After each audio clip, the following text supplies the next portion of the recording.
So today we'll be talking about asymptotes, specifically in rational functions. So an asymptote is a line that a curve approaches as it heads towards either positive or negative infinity, and essentially we have three different types of asymptotes: horizontal, vertical, and oblique, also known as slant asymptotes, which we won't get into today because that involves synthetic and polynomial division. So our first example is going to be with the parent function. So the first thing we're going to do is look at the vertical asymptotes. So to find a vertical asymptote, we set the denominator equal to 0. So in this case, it's pretty obvious that our vertical asymptote, when we set the denominator equal to 0, that it'll just be x equals 0, which I already highlighted in red, you can see here. So the next thing we're going to look at is our horizontal asymptote. And to find our horizontal asymptote, we can compare the degree of the numerator and the denominator.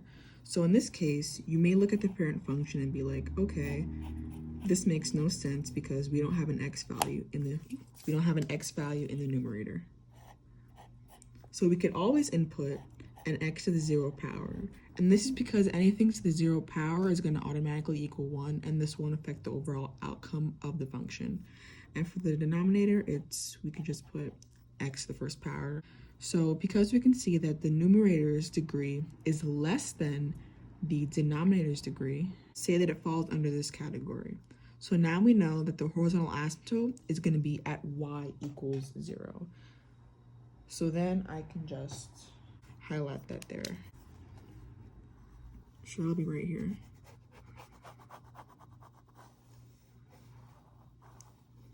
So now that we have that, this will help us in the upcoming steps to be able to graph rational functions.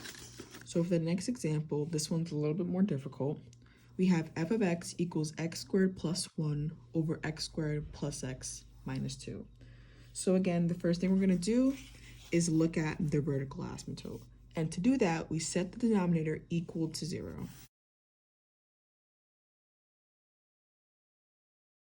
Here we have x squared plus x minus 2, set that equal to 0. So we can turn this into two binomials.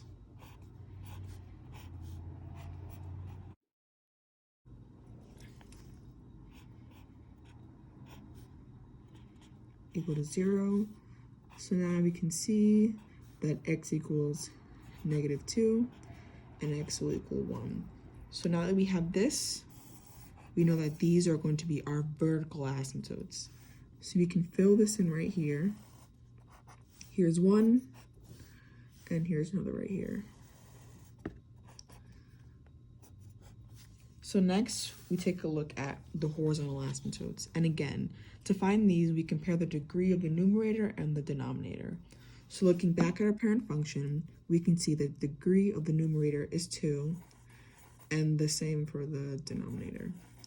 So when they're equal, it tells us that y will equal the leading coefficient of the numerator over the denominator. So leading coefficient, even though we can't see it, it'll just be 1 over 1, which equals 1.